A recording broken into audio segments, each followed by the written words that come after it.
Welcome back to Discovering Discovery. This is Greg Payton. This is a podcast you were listening to, obviously, where we discuss Star Trek Discovery, and many ways it reminds us of Star Trek, in many ways it may not. I am joined by John Quick, and may I say, you do probably the most technical radio-ish intros. Like, this is actually Mr. good. Fraser Crane over here. Yeah, it like explains the setup, whereas I've just like kind of given that up, and I just am fucking around all the time, and I don't even know what the hell Megan does most of the episodes. I bring the joy. Give It Time. Give It Time. This episode is some Latin, the translation of which is, if you want peace, prepare for war. Basically, prepare yourself for an emo planet. Oh yeah, there's this started out well. We thought everything was going to work out for the better, Look, and then we it were just on a high really from stumbled. the last episode. We had Yeah. great hopes for the series. We're like, fuck, it finally turned around. And then this happened, and we abandon all hope, all ye who enter. I think Greg, you actually had like previewed this episode and were telling us, "Oh no, it all turned around. It's all great." And then we watch it and Greg we're just lied like, to us. "Yeah, You believe this me. is the episode where they do in one episode what the entire Federation could have done in hundreds of years, and they quote, "Discover the science behind the Klingons' cloaking technology." well, we could get into that further, and we do. All we got to do is hit warp 9, and we're on to the episode." Punch it.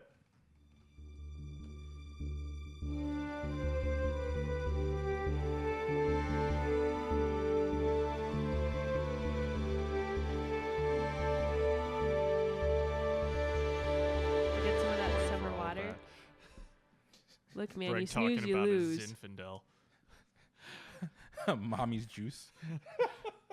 And welcome back to Discovering Discovery. We just got done watching episode 8. Yep.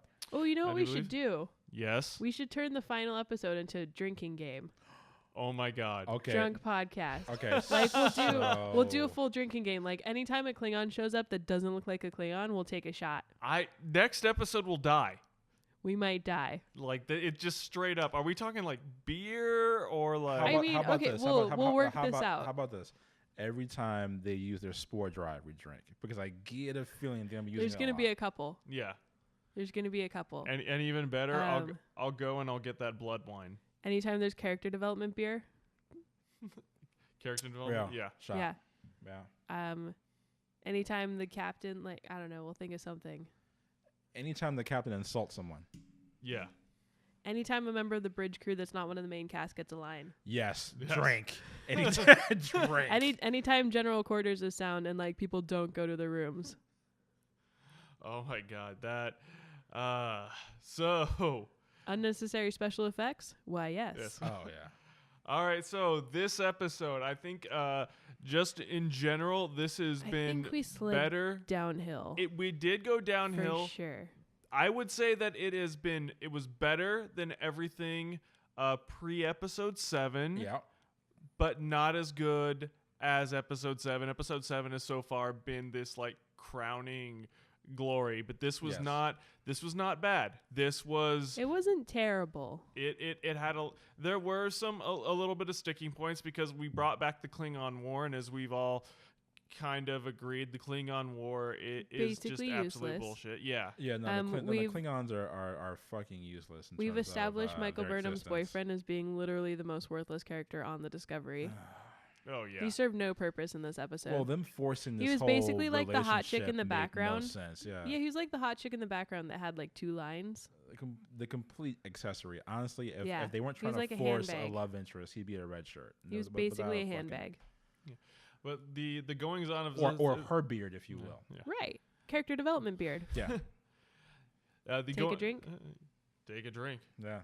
The goings on of this episode, I would say, our A story involved Saru Michael Burnham and Lieutenant Tyler, all on a Good for you. You planet. remembered his name. I know, I I've just do been- not remember this motherfucker's name. Well, he has. Frowny guy? Well, my middle name is Tyler, and my family calls me Tyler, so it's like. Which is it's a always the that was most so disorienting thing. interesting. Seriously, Because I'm we're always at- like, who are you talking we're about? at barbecue. It's like, hey Tyler. I'm like, who the fuck? Well, you also have to remember Oh. my dad's name is also John, so if you yell, "Hey John," yes.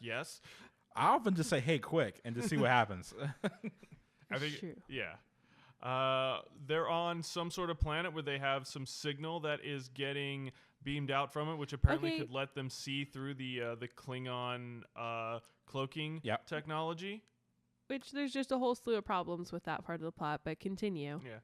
And they encounter basically these floating wispy creatures that are They basically look the planet mysteriously itself. like a sentient version of the spore drive. Yeah, I'm pretty sure It's like they're sentient harmony, yeah. basically. they're Yeah. basically on Modo, the living planet. Yeah. Is more or less what it is, and then shit goes down there. There's something involving the Klingons, and specifically, what is it? Vox, lady friend, trying to serve Cole, wanting to serve him, so he sends her to interrogate the admiral that got captured, and I guess her ass is just dead now because they were I supposed don't to. think she's really but dead. I think but she's fake dead. But also too, but but that particular arc really made no sense. Made no because Yeah. sense. Here's what I she got think her was supposed shit to happen. beat out of her, and then the last time we saw her, she was laid out, just out. Here's what I think was supposed to have happened. I think that the one chick was supposed to think that her crew was being held captive on the ship Mm-hmm. and that she was going to like sneak out, steal the hostage, go find her crew and be like, ta-da, hostage, and they were going to peace out. Mm-hmm. But then she showed up at her ship and they were all dead and she forgot about the hostage and was like, Ermagerd, what do I do? And so she went back to get in what's-his-name's good graces so that she could just like sneaky kill him later. Except for like he turned around and says, "Oh yeah, I'll need an interrogator," and then he puts the war paint on her, and then is just like, You're and- a liar, so now I'm going to torture you because you're a liar.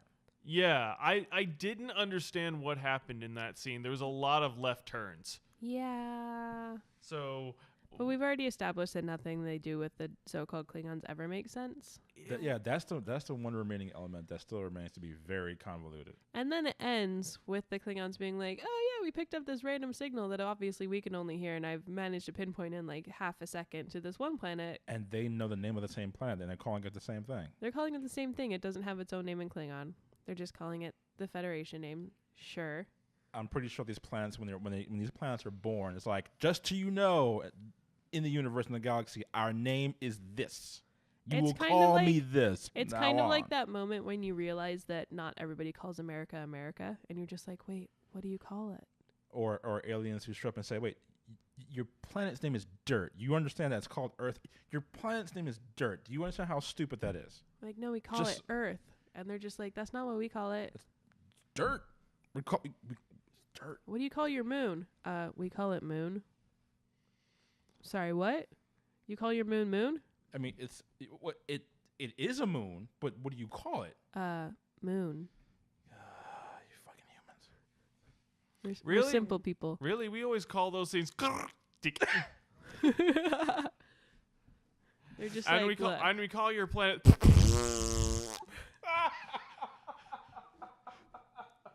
we're just like, Our language is very expressive. Say that Basically, say that 3 times they're fast. gonna be like, wait, what do you call this one? We're like, well, we call it Mars. They're like, what? Okay, look, so we wrote some fan fiction to explain why there's weird things in the sky, and we just thought like that was my favorite character in the fanfic, so like let's name a planet after it. And they're just like, really, guys? Like, yeah, don't worry about We it. called it's it fine. Mars. It's after our Greco-Roman mythology. Fan fiction, I was like- Greco-Roman fan fiction. I was like, what are you fucking humans on? Like, what are you smoking? Like, how do you?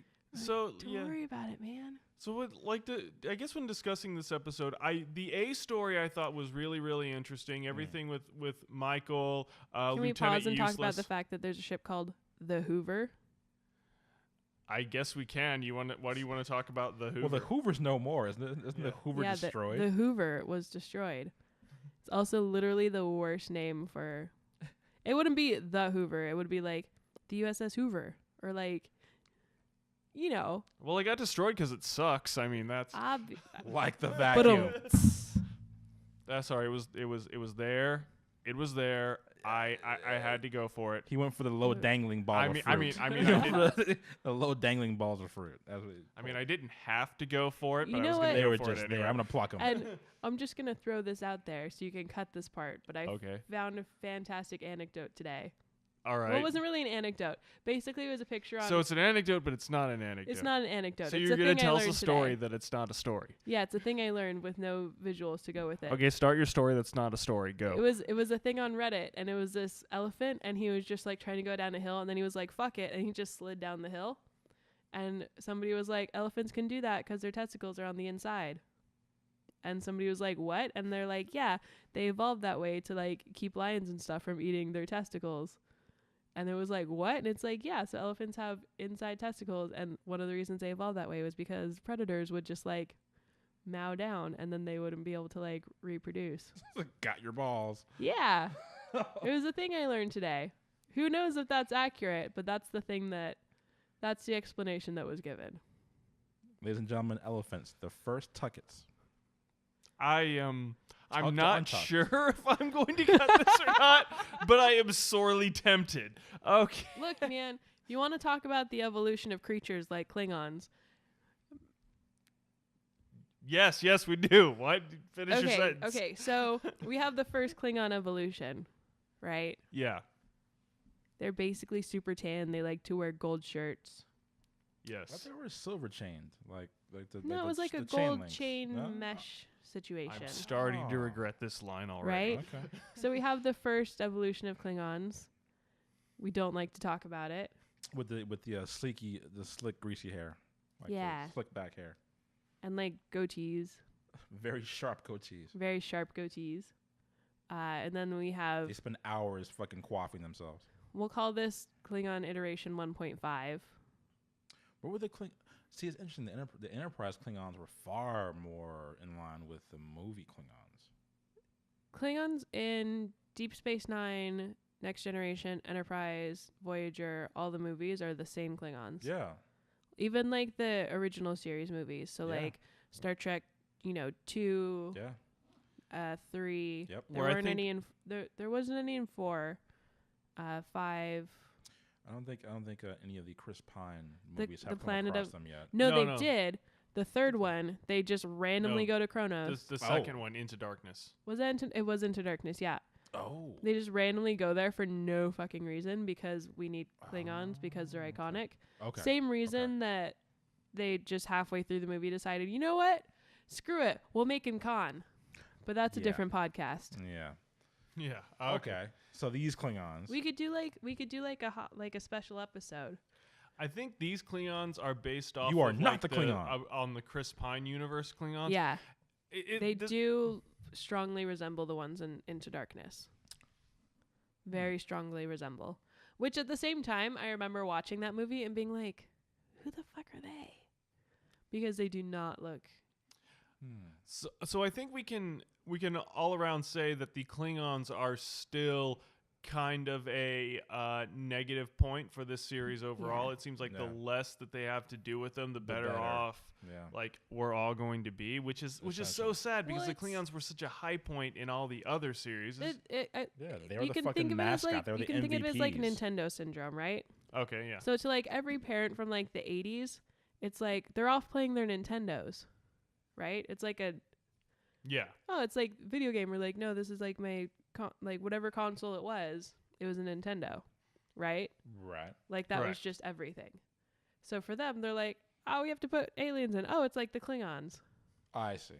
It's like, no, Right. it's not a Klingon. They're like, no, like Klingons. Everybody knows what that is. Right.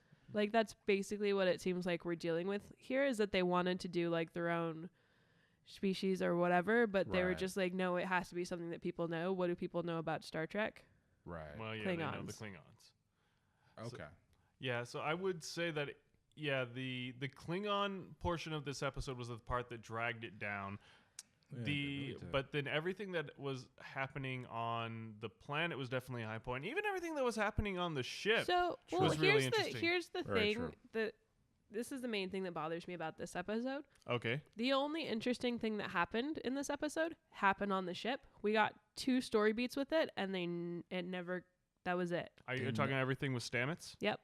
Oh my That god! Oh, That was the only actually, yeah, this was thing yeah, this was a episode that I was actually really bit- interested in. Yeah, it was a bit sloppy. They never So actually they tied did- that bow off. They did two things. They did like they did the jump in the beginning where they're Mhm. going off to help the Doom starship, which we've already forgotten about because you did mention it in the recap. Mhm. So there's a starship that's under attack. They jump in to save it. They're doing a bunch of jumps. Cut to Stamets like falling out of the thing, being super like disoriented, thinking the captain's in the room. There's a whole like beat with that. I think he was actually Calling the cadet captain. Yeah, I think Yeah. he was actually peering through time Yeah, Or and something. saw Tilly as a captain. a captain, which is what she wants to be. Mhm. Right. But we have that really interesting moment where you're like, what's happening? Like, what's going on with this? Yeah. You know, like the actual this is like, yeah, they're saying they're at war. We're not seeing any repercussion, like anything happening with the war. Like we don't see that anywhere. But Mhm. what we're seeing here is what they're doing having a direct effect on something. Yes. And this is kind of the first time we're seeing anything that's happening in the show having a direct effect on like anything Yeah. on somebody, One of you the know? main characters. Yeah. So we have that beat. It skips out. We have one beat later on where she hunts him down in like the mess hall and is like, "What's going on with you?" And he's like, "I don't know. 1 second I'm here and it makes sense, and then the next second I'm somewhere else and it makes sense, but then I'm back and then it doesn't make sense Yeah. anymore." Or someone else. Right.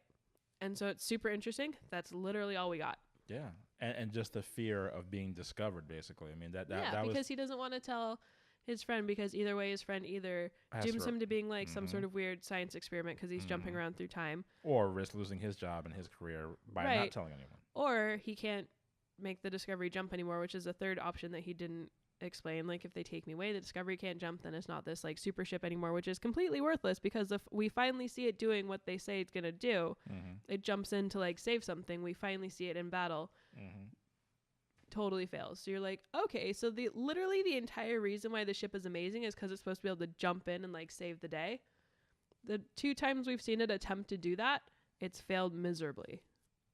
Which is bizarre, which is really kind of a letdown, just because up until this point, you know, we've been hearing from every other admiral and every other captain, whatever, about how badass Discovery Well, has yeah, been. they're like hyping it up, jumping hyping it up, in and out hyping of it up. battle. And but like, the one time we see it, they fail. and the thing that I like to compare this to is that in Star Trek First Contact, you have literally every ship in the fleet trying to protect Earth from the Borg ship. Awesome. They're getting That was destroyed. a great Like Worf fucking ships getting sequence. destroyed. Yeah. And like next thing you know, another ship comes in. Everybody's like, "Oh my God, we're fucked. There's another ship yeah. like dropping out of warp." Yeah. And they're like, "No, it's the Enterprise." And Yeah. then the Enterprise shows up and saves the day. That- and it's I mean, like this just the- huge moment. They just and also like too, the way it shows up too. That was just this beautiful the way it shows up ship cinematography. automatically Yeah. takes control, like coordinates the attack, just like everything. It's like chaos and that all falls together, and it's this and great you moment. knew it was and you knew And it you was know the it's, like, Enterprise the by Enterprise. how it behaved. Yeah. Everything is going to be better now because the Enterprise is here. It's like Yep. a huge moment, right? Yeah, absolutely. Absolutely. And then, so you would think that this ship, like the Discovery, is supposed to be something like the Enterprise was like the ship of the fleet. Like it was the flagship, you know, it was the best of the best. This Yeah. is everything so that one would argue Discovery has become that. No? Discovery, in theory, Should be right that. now, should be what the Enterprise was then. Well, Yeah. I agree that you could show something like this, like the war going bad and Discovery showing up and not saving the day, but we need to see some shots of it actually saving the day Absolutely. and not stories about we it. haven't seen anything where it's We've- actually yeah. succeeded. Well, in we saving saw the it day. heard save about- the mining colony. Yeah, it we saved the saw mining it colony. save Yeah, the but mining that colony. was It did do that. like It did do that. It did. It's got legitimately saved the mining colony that we saw. We've Yeah. heard about many of their saves, but we've only seen one. but like it's just like if you go back and watch it, and like we can go and watch it. 'Cause have you seen First Contact? Yeah, I've seen First Okay. Contact. But that's just like this huge moment. And they jump into this episode. The first thing we see is that ship under attack. And so with coming off the last episode where it was really good, you're just like, oh my God, the Discovery is going to pop in and just like save the day. Yep. And it's going to be huge. And they're going to be running off of that high. And then everything takes like a dive. And you're like, okay, like we thought we were like unified and finally a team. Turns out we weren't, you know? Very And true. then, but they show up, and the first thing they do when they show up is just fail miserably. Another 600 people dead, and we're just like, that would have been a really interesting thing, though. Like that, I was interested in that captain. I was interested in that ship. It could have gone a completely different direction. It's like we've just kind of 180'd back to like that could have been a great moment, and then it wasn't. Well, I think it would have been great if they had saved the ship, and then Or like they thought they saved the ship, and then the other Klingons decloaked, or something. Where's the you know? actually they could have bookended it by saving the ship in the beginning of the episode, and when that harmonic planet begins signaling them, the other ship that they had saved in the beginning of the episode is far enough away, but because of the signal calling Or like them, that was the the ship, Klingons show up again and then get destroyed. or something. You You know, know what I mean? like And then the starship gets destroyed. Like that would have been a great bookend to say your actions have consequences. Where like you Right. may have saved them here, but they ended up dying over here. Or just like it would have been, or just would have been awesome if if they show up, they actually save the day, and then just a bunch of Klingons decloak, right. and then that would also motivate you. It's like, oh yeah, this is why we really need to figure out a way to see through their cloaks. Yeah. This is Which- why we need, we also need a bigger fleet that's on call. Which we also know that they're gonna fail at this because they can't read through the cloaks even by the time of TNG and Voyager. Right. They have to like. Like there's in DS9 apparently they're told a way, but there's an entire episode in DS9 where there's a cloaked warbird that's like sitting inside their shield barrier, like screwing things up, and the only reason that they're able to find out about it is because its singularity is causing one of the crew members Or to be like- jumped forward and backwards through Like time. I think there was one in Next Generation, and I might be wrong, but I feel like they did something to like the warp core where it was leaking radiation or something, and that's how they detected them. Now, by that reasoning, it just occurred to me: does that render the show moot? Like, This all entire the show has actions always moot? been moot. That's the entire reason just- why we thought it was some sort of like black ops thing, and that's why it was lost to history. But they've completely like destroyed that theory.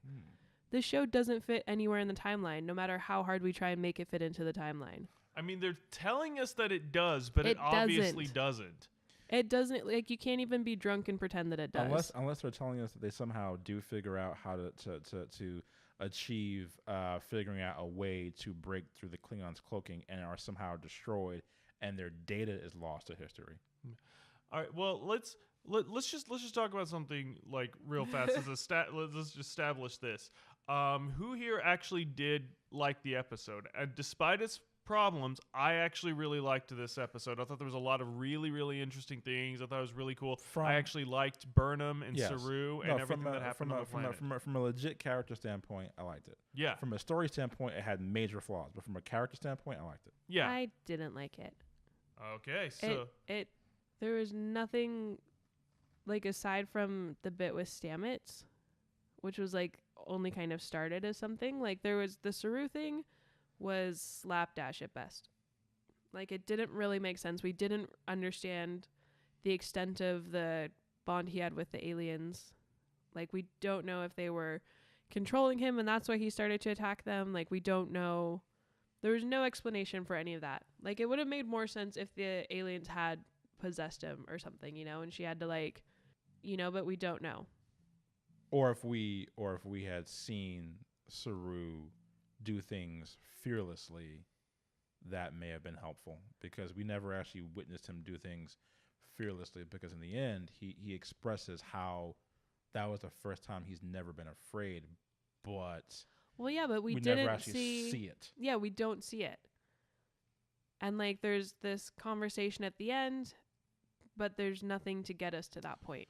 It was really messy. Like, I understand in theory what they might have meant to happen, but you don't actually see any of that. None of it really made sense. And I feel like, those things matter. I feel like all of the elements from episode 7 that made the episode work is because for everything that they mentioned, we actually saw the cause and effect. We actually saw what the result was of what they were doing. I think the show. Well, and they didn't really even set up very well, like, what they were doing. They didn't. We didn't get like them. Like, oh, the crew's down on the planet. There's a rock formation there that's like not a man. Because the entire time it sounds like the way they're talking about it.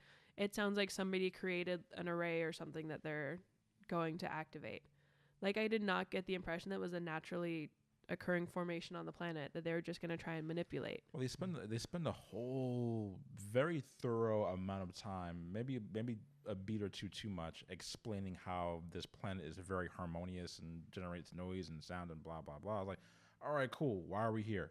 All right, just give us a line that we're here because the planet itself is one big resource or antennae to, right, to but disable the other reason why this shield. doesn't the other reason why this cloaking. doesn't work is that they know absolutely nothing about the Klingon shields.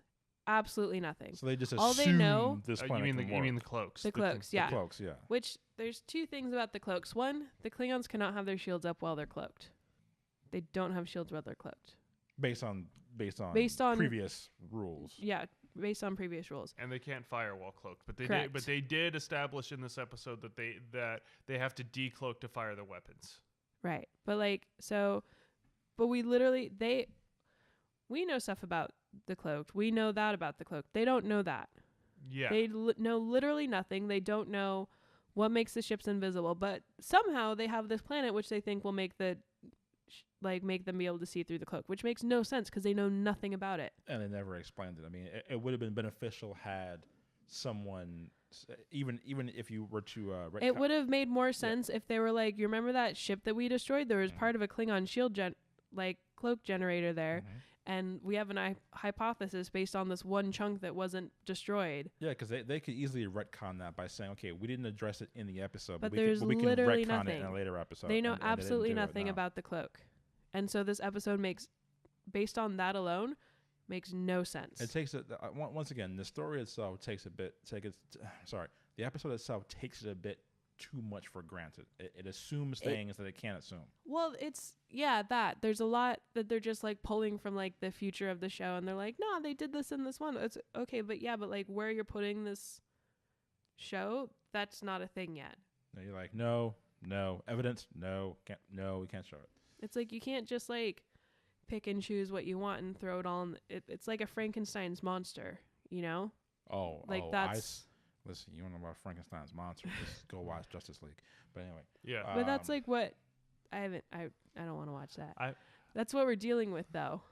I would say that if you wanted to make this episode better, you would make all of the Klingon stuff the C story and everything that was happening on the Enterprise, the B story, and then maybe give more story beats to the A story down on the planet. That way we can like explain more of what Saru is going through, more of what's happening to all of them, and get more of the importance of their mission across. There's so much on the planet that makes no sense. One, it just doesn't even make sense that they're there. What they're doing there doesn't make any sense. They've never been to this planet, so how they know that this thing can work with their equipment makes no sense because nobody's been there. Nobody's studied this thing before, and yet they've made a specific piece of equipment which works perfectly with this one specific part of the planet.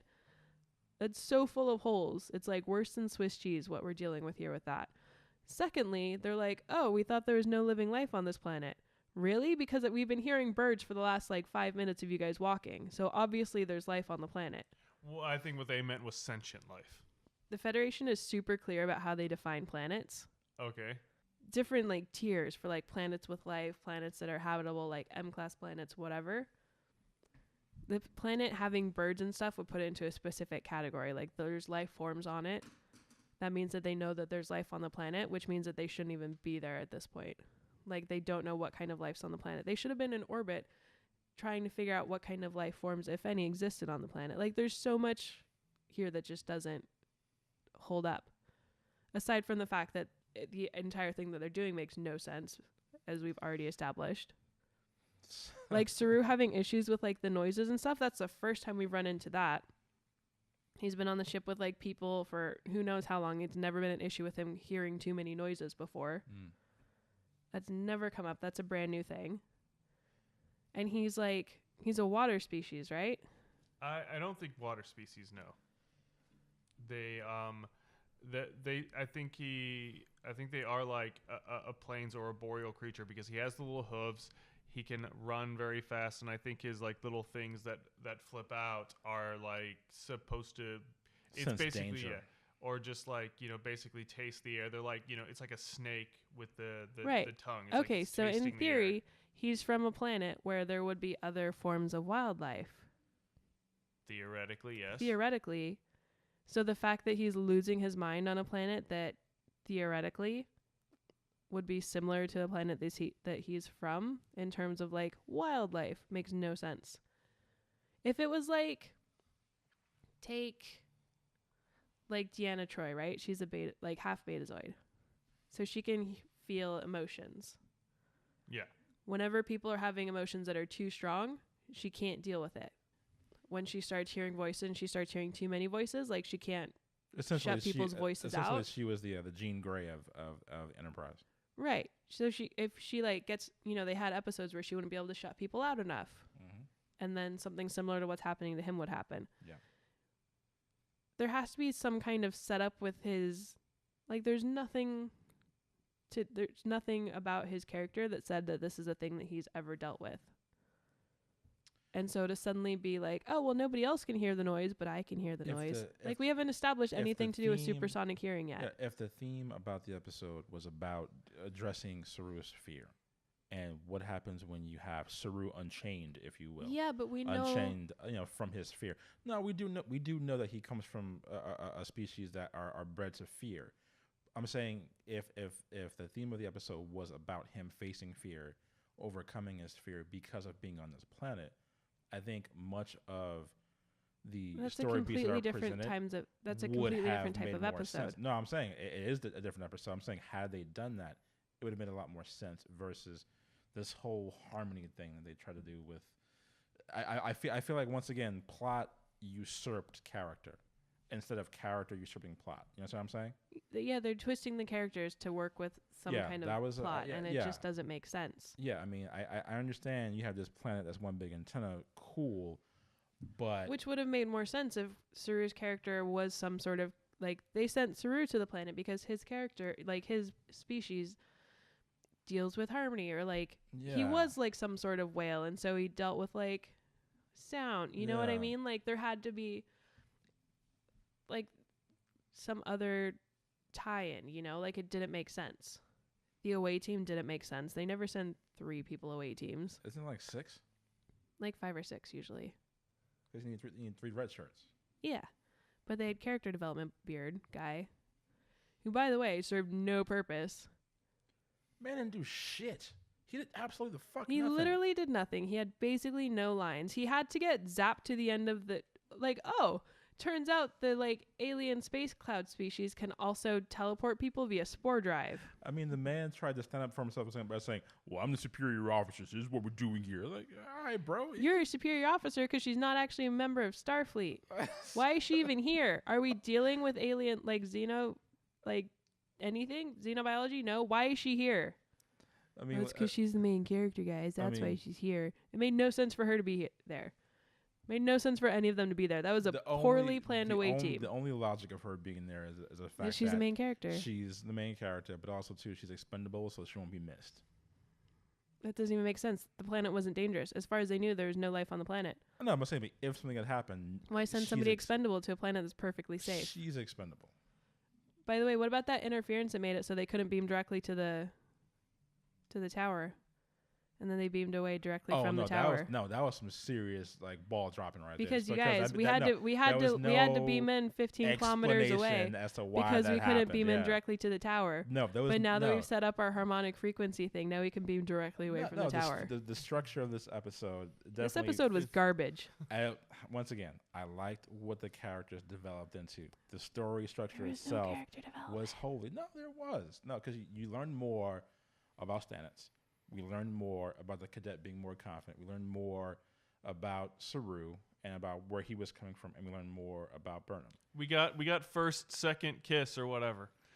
The thing with Burnham, which honestly became very cheapened by the fact that Tyler is fucking worthless in that episode. Oh yeah, we had garbage for Burnham because here's the thing: she is the entire reason they're at war. She literally started the war. Yeah, no arguing that. No, it wasn't out of self-defense. It was not out of self-defense. We've been over this. She straight up started the war because she felt like it. She threw a hissy fit and murdered a bunch of people. Like it. No. So you have the person that literally started the war being like, all I ever wanted was peace. It's like, nah, bitch. Well, that's an inconsistency. That's To the victor goes the history books. no, You haven't because won anything yet. ultimately, what she wanted was to keep her crew safe. No.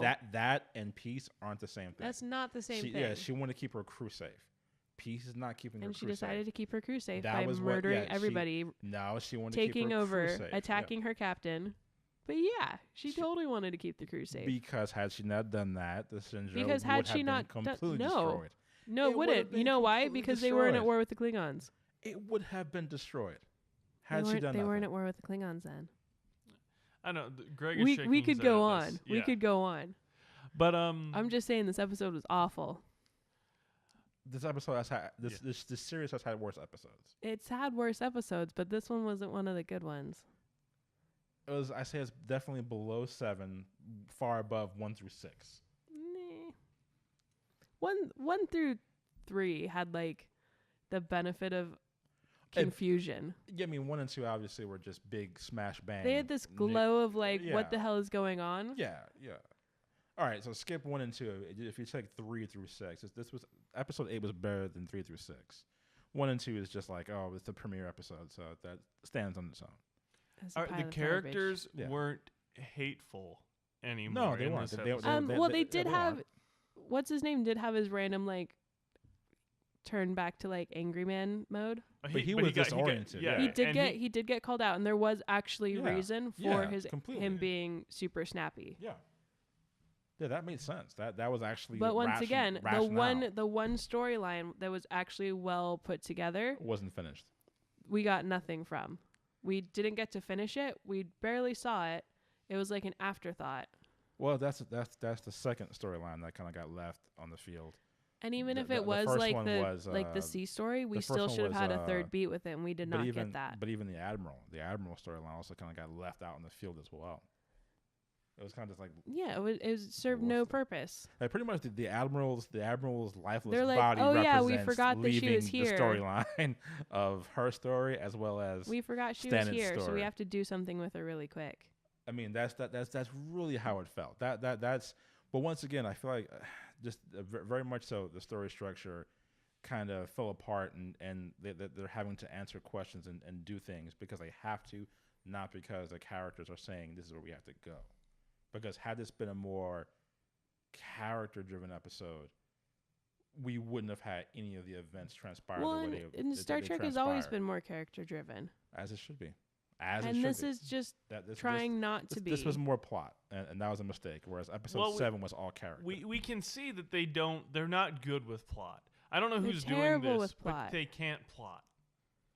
They should stick to going back to character because when they're It's when like they're the doing this glazed character over stuff- look that people get when you try and explain to them how a warp engine works, and they're just like, and they just kind of get this glossy-eyed kind of thing. Yeah. That's like what the plot looks like in this. Is they're just like, Mhm. I heard this. I heard the word Jeffrey's tube, so we're gonna put in a Jeffrey's tube because that's a thing that I heard. Mhm. So we're putting that in. Yeah, because I mean, because admittedly, episode 7, even though they had the goddamn stupid ass disco shirts, it didn't matter because it was a character driven episode. So Yeah, so the you disco were shirts became like a funny side thing as opposed to Yeah. this is terrible. yeah. Whereas when you have a where's like I remember like in yeah. episode 6, it's like why the fuck are they wearing disco shirts? It was- it Why was- is it saying Whereas disco on their in- goddamn shirt? It was a Whereas in source of episode rage. 7, where the disco shirts came back, we're like, hey, look, it's a disco shirts again. Look at that. Because, You cared about what the characters were up to. yeah, Yeah. there was other things happening that was more of a focus. This episode, if the disco shirts would have shown up, we're like, why the fuck are they focusing on disco shirts when the plot makes no sense? We're like, fuck this planet. Like, what If is a even happening if here? a disco shirt popped, they're like, what the fuck is this? How are they even communicating with the alien life form? We don't know. Is through a telepath? No. Is he Yeah. an empath? No. I mean, once again, How is he talking to them? Literally no one knows. legitimately, I mean, I hate to say it, but legitimately, if you were to go back to episode 1 and trace all the way back and remove the notion of this whole Klingon storyline, just pull the thread from all the storylines and keep Star Trek Discovery just Discovery, I think overall you'd have a legitimately better show. Well, if we'd you only were be to like pull all the storylines out. we'd be like 2 episodes in. I say like about 3 or 4. I wouldn't say Maybe 2. 3. Because you would look at what's going on, and of course you'd have to re-rationale the spore drive and stuff like that. But the Well, and the episodes other thing, would too- transpire a lot better. The other thing too is that like they're talking about the Federation like it's just Earth, right? Yeah, how many planets are in the There's Federation literally at this point? at this point there's literally like In this, no, but hundreds. But in this timeline, how many would you? The Federation was still surmise. huge at this point. By this point, Yeah, because this is before or after Spock. I mean, It's after not- Kirk, rather. this is before, technically before, But like just barely. but just barely. So at that point, the Federation is still pretty vast. They shouldn't be in the parts of space that they're in. They're going to like some distant galaxies that they like. Kirk, the original series, like Kirk was literally on like a 5-year mission, like out in the boonies. He was out in like the sticks, right? Yeah. Meeting like planets that nobody had ever been to and like species that no one had ever seen. Like Yes. their crew was like out on the edges of The edge. what the Federation considered known space. Yes. Right? They were running into races that nobody had seen before. Yep. Planets that hadn't been visited in Yep. like millennia. Mm-hmm. Right? These guys, that's like, they're like, oh yeah, there's that planet where there's like a creature that used to be a Greek god, but turns out he was actually just an alien from another planet. And arguably, they're a lot closer within the boundaries. It makes no sense. Like, I can show you a map of the Federation, and people have actually gone through and they've mapped the journey of Voyager. They've plotted like where Kirk's ship went. There's actually maps that show like where everybody's ships went. That would be interesting. In the shows. That would be interesting to see. I don't even know where in the universe Discovery is, This because is they're true. always, quote, on the edge of Klingon space. Klingon space is a very small corner of Federation space. That is really true. Like, I don't, like, there's no method to where anything is in this show. Yeah. Once again, I'm beginning to have that sinking feeling that if they just pulled the Klingons from this story, It's just not The even Klingons that. really. I They mean, the drag Klingons really are everything down. the Klingons really are the problem. I would have a lot less It's a problems big with the problem show with, if there was no Klingons. I mean, yeah, it's a major problem. Like every Yeah. single episode where they heavily feature the Klingons, you hear me going off. I'm like, these are not fucking Klingons. well, it's not even, it's just that none of the show works. And the one episode where it did work was the episode where they just stayed on the ship. and they were dealing Yeah. with fucking this version of Q, Yeah.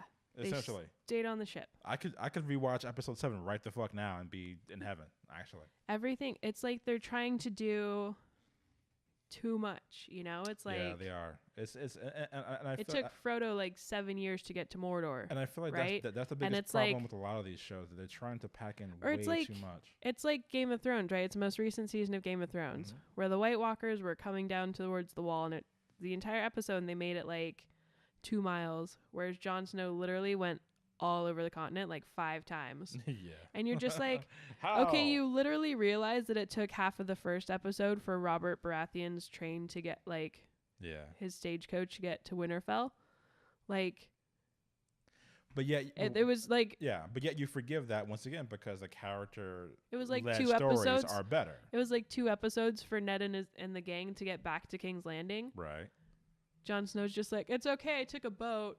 It's like, I don't know if you Right. guys sail. I sail. You don't go fast. But yet you forgive all that because of the character-based stories, not the plot-driven stories. Because again, Game of Not in Thrones Game of wouldn't have- Thrones, no, because it it wouldn't have ruins lasted. it. Yeah, it It would not have ruins lasted it as ruins the seriousness of it and like the gravity of it, because you're like, why the fuck aren't they there yet? Why did they only arrive on the?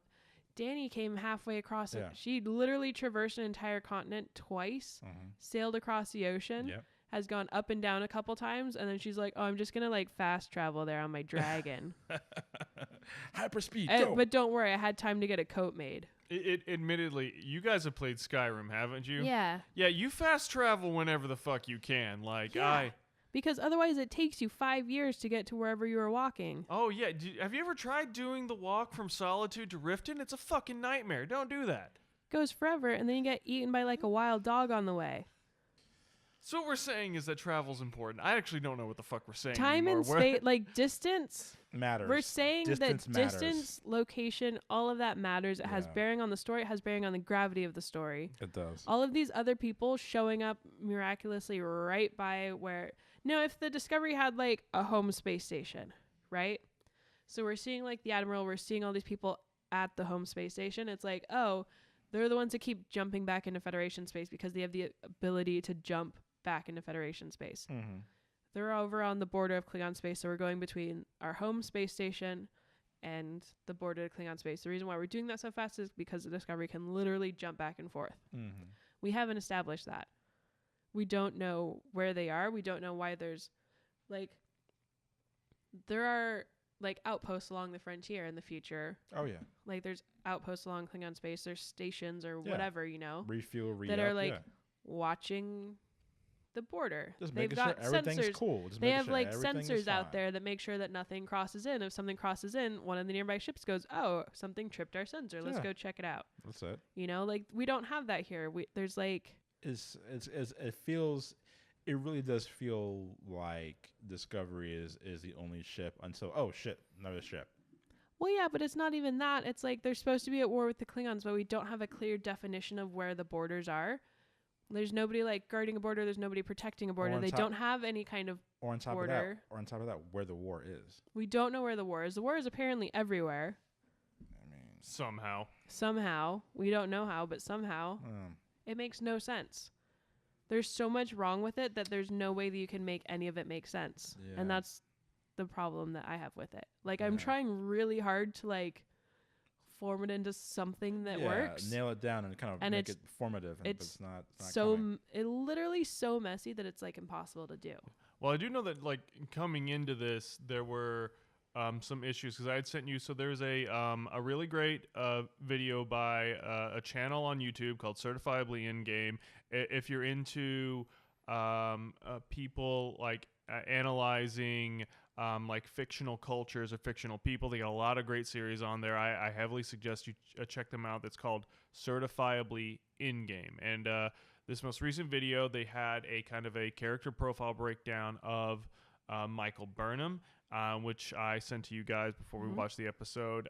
Was very it was very enlightening because we found out a lot of things that we didn't quite know about Or Michael we Burnham. didn't catch. Or Yeah. One thing which does kind of help fix a little bit of the timeline, even though it's complete dog shit for a completely different reason, Michael Burnham apparently didn't go through Starfleet. That is true. She was a member of Starfleet, but she didn't go through the academy. They basically She said was a that her- first officer on a ship who had never gone through academy training. But she became first officer after 7 years of being on the ship. That's kind of like joining the military, but not going through basic training. Yeah, basically what the Klingons were, not Klingons, but the Vulcans were saying is that, our science academy is the equivalent to your Starfleet, so it's all good. And it's not.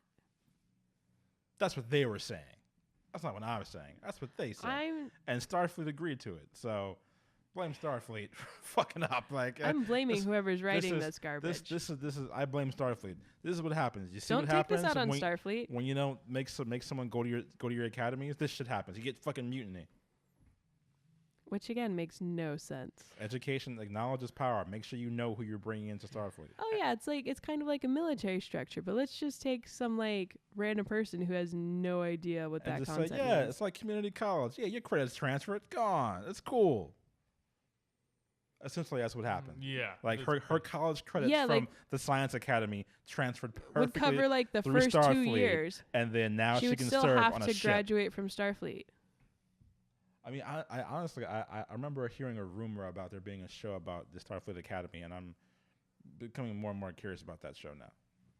Look, the Star academy. Trek high school years? I like the Starfleet years. Look, They're playing guys, with look. Nog. Remember on DS9, they're playing it with him. Yeah. Even Wesley Crusher had a hard time getting into the fucking Starfleet Academy. Wesley, Boy genius, okay? that asshole. He had to He got such a hard time. he had to try to get in. Poor Wesley. Do you have any idea what that means that the caliber of people in Starfleet is? Poor Wesley. Yeah, no, I mean it was no joke. It was legit. It's insulting. No fucking in Starfleet. It's Like, if you- insulting. Yeah, I mean obviously Is what it I mean, is. I mean, with the exception of the braggadocious bravado bullshit that you get from the most recent Star Treks, and Kirk's bravado bullshit, fuckery about him doing whatever to get through Starfleet. Starfleet is a legitimately hard. Kirk did cheat system. on the Kobayashi Maru test, if that's what you're talking about. Yeah, that's what I'm referring to. That was canon appropriate. How he did cheat, totally different story. Right. But he did cheat. Right. So, but Starfleet is an institution. It's a military institution not to be played around with at all. What is the canon as to how he cheated on the Kobayashi Maru? I don't think they really. Basically, it's the test, and they do talk about it. The test is designed to teach you how to deal with failure. It's a no-win situation. Exactly. Yeah. Someone who is in command needs to know how to lose everything and deal with it. And keep going. Mm-hmm. The point of the test is to experience that. And humility. There's no way to win. Yeah. You can't do it. Kirk was the only person to beat the Kobayashi Maru. He redid the code. He cheats because he doesn't want to not win. And that's one of the problems that Kirk in this, in the movies especially, not as much in the show, but in the movies especially, is a big deal that Kirk always struggles with, is that he doesn't like to lose. Yeah, he hasn't learned the importance of humility and why it's such a huge benefit being a part of Starfleet. And that's the thing that makes Kirk such a powerful character too, is he literally travels to the past because he doesn't want to lose. Mm-hmm. The man jumps through time to avoid losing. Mm-hmm. That's huge. Mm-hmm. Okay, he wrestles with God. Metaphorically, not actually God. Kirk doesn't like to lose. That's the entire thing with his character, is that he makes the impossible possible because he refuses to be beat. And that's the thing with his character. And they do kind of, I'd say, out of the new movies, the third one, broad strokes, was probably the closest to feeling more like Star Trek. The first one's fun. It's an interesting, again, makes no sense, and I could poke holes in it all day. But it's fun. They're honest. They're true to the spirit of Star Trek. It does have a solid follow through. The plot works, right? You can't sit there and poke holes in the plot because they did the work on that. Yeah, lots of it. They did lots of work. They even their prequel comics. All of it's on point. The only thing in that doesn't make sense is why Kirk was being born in space. Makes no sense. Yeah. But they did the legwork on it. This has none of that. Yeah, I mean, I'm not quite sure. I mean, obviously there was the necessity to get this CBS All Access thing popular and people to start buying into and right, stuff and that. What better And way to take that was the impetus behind kind of it, a token CBS property like Star Trek. This is one of their iconic properties. Yeah, you're gonna take something that's has a built-in audience. This is something that has a built-in audience. This is something that they can bring people in with. In that sense, it makes sense. It's just super half-baked. And especially all the trouble that they had putting everything together. And they went through 3 showrunners before they even started filming anything. It was just a disaster. I can kind of feel that. Yeah. When you're watching it. Because you had somebody come in and be like, all right, we're making Star Trek. And they're just like, okay, but we're not actually making Star Trek. You can definitely tell that nobody had any control over what's going on. It's a lot of symptomatic, a lot of cooks in the kitchen and a lots of Well, this is it's the Dark Tower. Same kind of thing with the Dark Tower. God, less fucking said about that thing, the better. We're moving on past that. Moving on. I am so pissed at the existence of that movie, not just because of how bad they fucked it up, but it's seriously, you cast Idris Elba to play Roland. Roland is one of the greatest characters in fiction, and the only person that could actually play him as written in the book is Clint Eastwood. Clint's too old. Who's the next best person? I would actually say Idris Elba. He could totally pull that off, and they fucked it up so hard anyway. Yeah. It's true. Basically. It's true. I have no words. You take something. I have no words. It's kind of like frozen yogurt. It's wait, we had ice cream. What the fuck did you make frozen yogurt for? Silver platter. How do you? Everything was there. Yeah, served up. Same thing with this.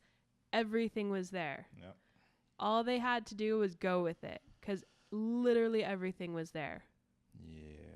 You want to do a pre-Kirk show? Perfect. I can tell you exactly how to do a pre-Kirk show. You want to do a post-Voyager show? It's kind of fucking easy. Yeah.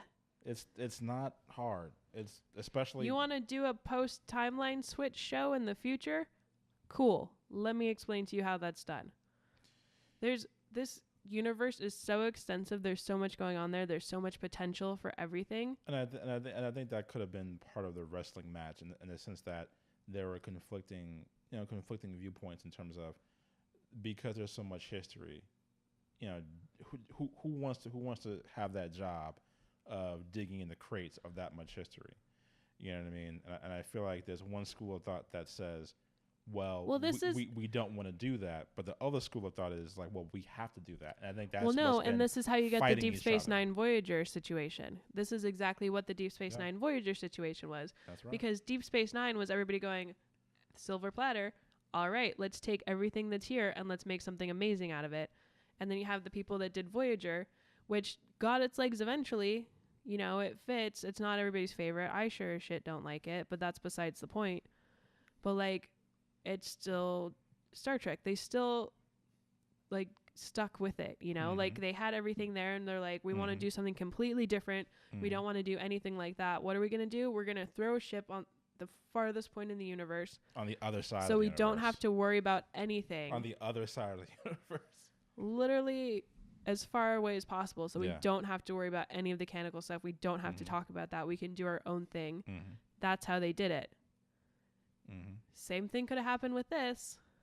You want to make a third timeline? Sure. They didn't make a third timeline. They've picked a spot in the prime timeline to say this is where this is. Yeah, I mean, once again, I would have arguably even said that if this were, once again, the birth of their covert ops group, then I would have appreciated that. Yeah, if it was one ship, like to explain to often- me that there's a cost to your utopia, and Discovery, us, we're your cost. Right. That'd If be it was great. the one ship, the one crew on the one ship that was off wherever, Mm-hmm. the reason why, they had this long range technology where the admirals came in via hologram, like all that stuff could have been very easily tied in. Mm-hmm. Okay, this is an isolated ship. It's popping around Yeah, doing you're off the grid. it's like a phantom You're ship. off, you're off Nobody the grid. actually thinks it exists. You're off the books. It's a ghost. If you're ever caught, if you ever It's captured, like the Men in Black. we will right? we will disavow you. Like they did with Section 31. Yeah, a Section 31 based show would be really, really interesting. Yeah, To actually and do. they could be as dark as however they want. Yeah, the guys that are just like, hey guys, you guys want to go ahead and do some light genocide? Let's light genocide an entire species. Let's go to a planet Which and blow it the fuck accidentally up. happened. And let's go to a planet, blow it the fuck up. You know what? Better yet, let's erase the planet from the timeline. Let's just see what happens. They've had to leave planets to like completely die. They've had to walk away.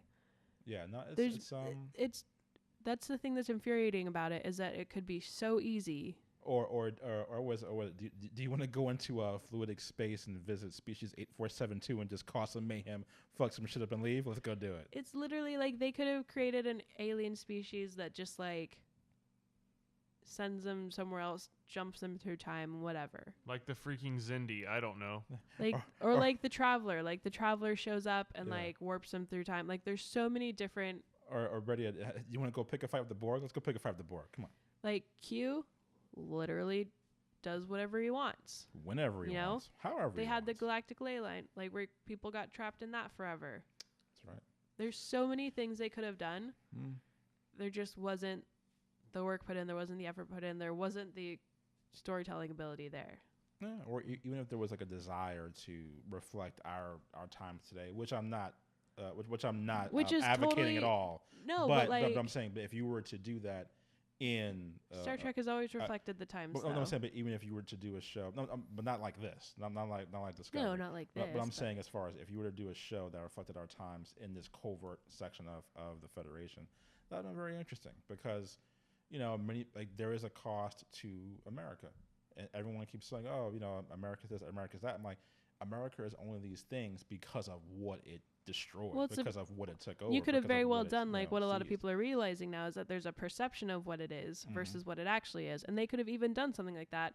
It's a perception of the versus Federation. The reality There's of the all these Federation. different planets that want to join the Federation. Mhm. But like, what's the cost of joining the Federation? What does it actually look like? Once you're actually in the Federation, what are you having to deal with? And that could have also been made to be very episodic. Like every single, you could look at the different POVs of those different planets in their attempt to join the Federation, and you see the perception, but then you look at the underbelly of what it actually entails, and you see the cost, and that can weigh heavily on you and really inform you much more heavily as to why the Federation is both respected and feared and hated.